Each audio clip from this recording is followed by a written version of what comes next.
supposed to do. You did exactly what you're supposed to do. That's what good teams do. You know what?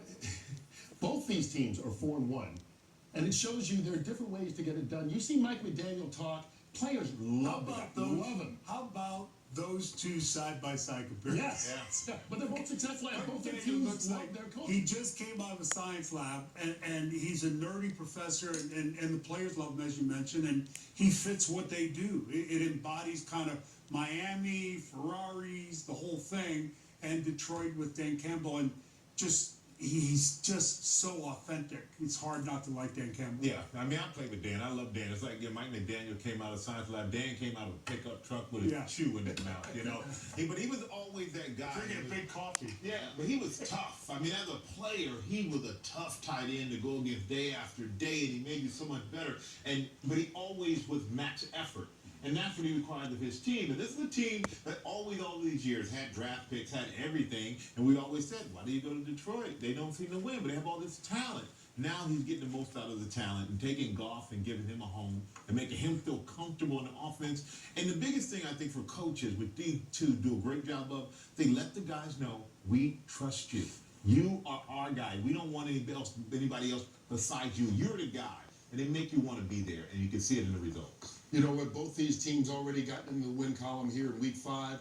Let's see who else is trying to get there as we get to the late game highlights. Starting with the Philadelphia Eagles at the Los Angeles Rams. Well, welcome back, Cooper Kupp. Jalen Hurts back, finding tight end Goddard back to the end zone. Nice job, nice 6-yard touchdown.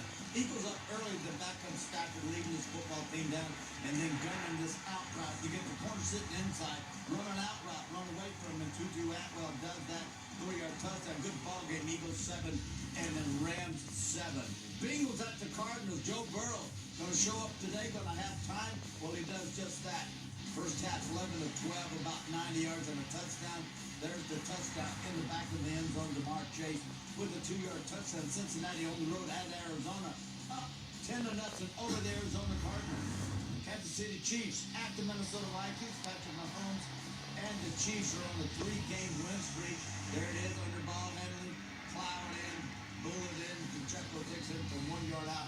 Chiefs early, 7, Minnesota Vikings, nothing. And in the game that's just gotten its first touchdown, Denver hosting the Jets. This boy Tip and Jaleel McLaughlin with the 22-yard score, and Denver has a 7-3 lead in the Sean Payton Bowl over the Jets. All right, as we wrap up the day, let's start with you, Gronk, and get your final thoughts of the day. All right, well, that's a game we really haven't talked about, but Pittsburgh Steelers win over the Baltimore Ravens. Kenny Pickett, he's been clutch versus the Ravens the last 2 performances that he has faced them. And then what about George Pickens? I mean, he's an absolute dog, and Kenny Pickett's hit him over the coverage for a deep bomb for that touchdown score. Them two together, and then T.J. Watt, two sacks and a fumble recovery. They're making some noise. They're first in the North right now, AFC North. Well, I'm just going to go to Detroit. I mean, to come out and play against the team, and as you said, but when you said earlier, oh, it's just Carolina, maybe people think it's just Carolina, but still a good professional team who's going for their first win, which makes them really hungry. But a lot of times teams overlook teams like that. Detroit is not overlooking anybody. And to have this team at 4-1 right now is pretty special. I know the whole city of Detroit is feeling really good about where they are right now, especially in their division. And, well, Philadelphia is out here playing the Rams, which is going to be a fun game to watch and figure out who comes out of that one. But, you know, the Rams are kind of on the rise, and Philadelphia's struggling offensively. But who do you trust? I go back to the same thing again. It's like, you know, Buffalo falters early, they get hot, as Gronk mentioned, and they come back last week and have a great game versus Miami, and then they falter this. Who do you trust? I trust San Francisco. Okay. Yeah. So these are the teams that you named. Okay. No. What I'm saying is, who do you trust? There's a really Dallas. Do you trust Dallas? Nope. Okay. That's And they're smart. good. And they're good. Good. They can beat They've got to anybody beat. any week. Yeah, I agree, Howie. They've got to beat the 49ers, and then we're okay. They got on the road. I got your attention because you know they lost to the 49ers. You think a last team like my team is Miami, just because I love great explosive football. And you've been talking about speed all day long, and I tell you, speed kills and speed wins. And when you're leading the league in every offensive category, rushing and passing. That's unheard of, by the way.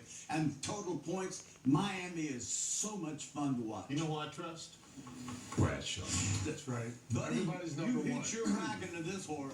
I trust that you'll see us again next Sunday to get you ready for Week 6 action in the National Football League. And catch with our pregame coverage starting at 11 o'clock Eastern, 8 a.m. Pacific. In the meantime, enjoy the rest of your week, folks. Caught me off guard. Brought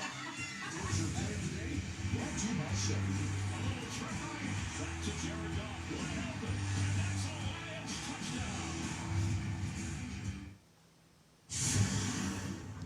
Fox Sports thanks you for watching this presentation of the National Football League. For NFL news and highlights, go to NFL.com. It's a screen.